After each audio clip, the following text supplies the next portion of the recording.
Moshe has said in various ways that to correct is incorrect.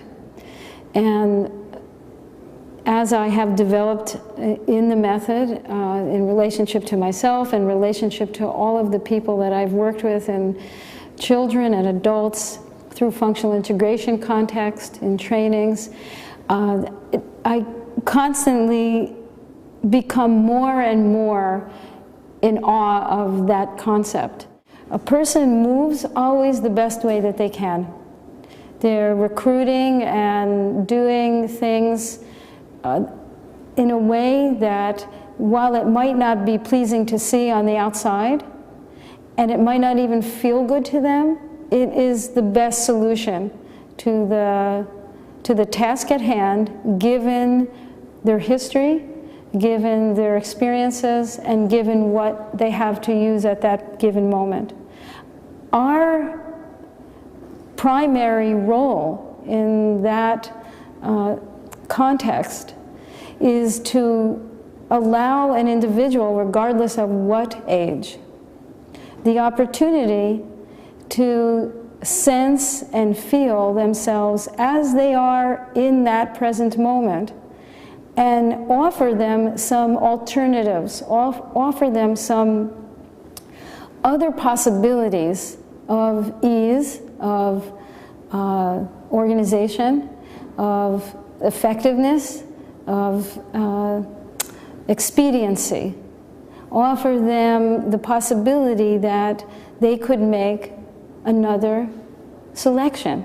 And so within the context of functional integration, we meet a person where they are, as they are, without making that type of evaluation or value judgment and saying, we know what you feel to yourself, and the thing you feel really doesn't fit. It really needs to be corrected.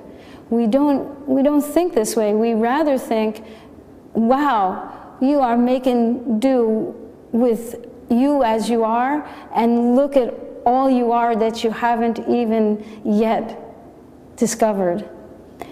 And then offering that person the time, the real time, like real online time, to make those discoveries, to go slow enough and meet them where they are, so that the sensations can register and actually can integrate with where they are in the moment. The closer I become to understanding how dynamic each moment of our life is, each moment of our action is, how we emerge from moment to moment, organized on our own behalf, purposeful, directed, I see that we don't really know what the next moment is going to be. We have no possibility of knowing it for ourselves, what we're going to need, what kind of assembly we're going to need in the spine, where our breath will need to be to really impact our motion the way we want to. Where will our feet need to be? Where will we be gazing? What will we be doing with our head? What will we need to do with our shoulders, with our fingers, with our tongue, with our words, with our thinking? What could we know of the next minute? In the next second? In the next 5 seconds? We can know nothing for ourselves, much less for someone else. Here, the beautiful, beautiful provision of awareness through movement was given to us by that brilliant man, Moshe Feldenkrais, to go once again to the mattresses with ourselves, back to the playpen, back to the sandbox, back to that elemental place where we can again experience the possibility of forming. The idea that we form ourselves by our delights, by our likes, by our dislikes, by our comforts, by our discomforts, by our decision to say yes or to say no.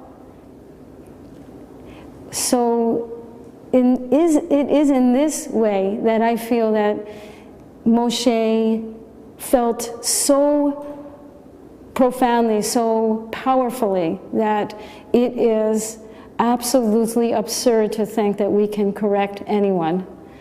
We can only afford them the possibility to make some new distinctions and new decisions.